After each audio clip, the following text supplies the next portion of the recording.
RR Pugoy magiging kasama daw sa latest trades na gagawin ng TNT at mas mapangarang ang loob ng player na to kasi bakit napasama siya sa trade version para sa kapakanan na maging win-win ang sitwasyon ng TNT at si Mikey. Kumbaga, gusto nila na mapakinabangan naman nila ang pag-alis ni Mikey na ngayon gustong bumalik. Meron din kasing isang player na mula sa Blackwater ang gustong makuha nila ASAP pero ayon din sa mga sources na pwede pa namang magbago ito. Arvin Tolentino, benta daw sa magiging labanan ng Ginebra TNT at alam na raw ng lahat na Ginebra talaga ito at TNT pa rin hanggang sa dulo ng walang hanggan. Tara, pag-usapan agad natin.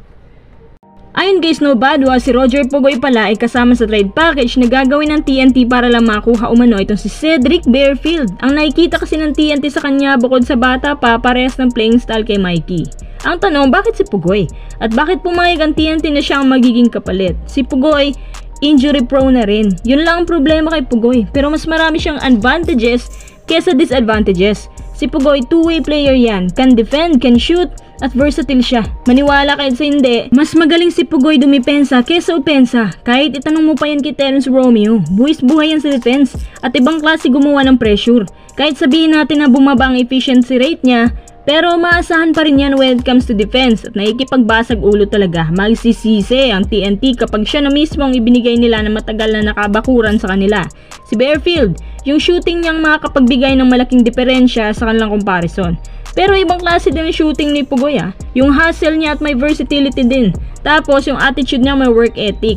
Kahit sang anggulo, hindi ka ipapahiya. Pero ayon din sa mga sources, posible pa rin na ma-revise ang trade na to. Depende pa rin sa takbo ng mga utak nila at sa performances ng mga gustong kunin. Halimbawa, Ray Suerte, tsaka si Gio Ambohot. Kasi kung kursunado sila, edi sana noon pa. Kasi kahit hindi involved si Mikey dito, meron naman silang mga potential players para ipalit kay Bearfield. Kasi kung aasa sila kay Mikey, naku, puputi pa sigurong uwak kasi alam nyo naman kay Mikey, maarte yan sa team.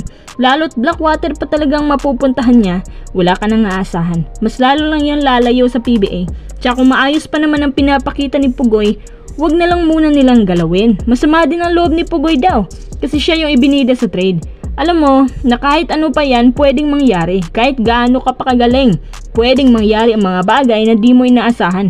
Pero para sa inyo, magandang trade ba kung pakawalan nila si Pugoy para ipampain at ipapalit naman para lang makakuha si Cedric Bearfield?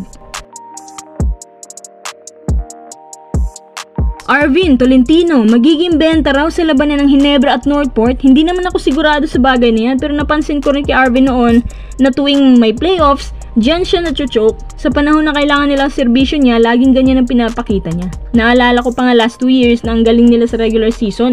Nasa higher standings din sila noon. Pero pagdating sa playoffs, bigla siya na-injure tapos di na nagamit at hindi lang isang beses nangyari yan. Pagka next season, biglang struggle na naman siya sa playoffs. Nag-iibang galawan niya kasi parang wala siyang gana. Sa laban nila game 1, medyo hindi naman siya matamlay pero hindi lang gaanong pumupuntos. Si Arvin 8 points lang ang nakuha. Ang dati nagka-coverage ng 22 points per game sa regular season, naging baba sa 8 points ang nakayanan. Mas maganda pa nga ang pinapakita ng ibang minamagic bunot kumpara sa kanya. Kaya siguro nasabi na benta si Arvin sa buong game na to. Well, kayo nang balang humusga. Kasi hindi lang naman siya ang nag-struggle buong laban. Pati si Joshua Monson, 10 points lang nun. Sa palagay ko nag-letdown sila sa ikatlong quarter, bumagsak sila at natambakan. Yung import na lang lumalaban, wala na siyang tulong na nakukuha mula sa locals. Tapos tuwing papasok si Arvin at si Monson, nawawala sa ayos ang kalang chemistry. Anong magic ba ang ginawa ng Ginebra dito? Ang dami kasing nagsasabi na pinagsabihan na raw ni boss yung kabila bago ang laban. Ganun ba yun? Simple lang ginawa ng Ginebra, depensa, ganun lang kadali. Kahit hindi na nila labanan offensively ang Northport, pero defensively agad na tinag ang NP. Sa mga teams na wala pa masyadong experience sa playoffs, ito talaga yung pambara sa kanila, hard defense. At para sa akin mahirap i-counter pa ganun, lalo na kung wala kang experience na high level of playing sa playoffs. At ang NP natakot naman agad.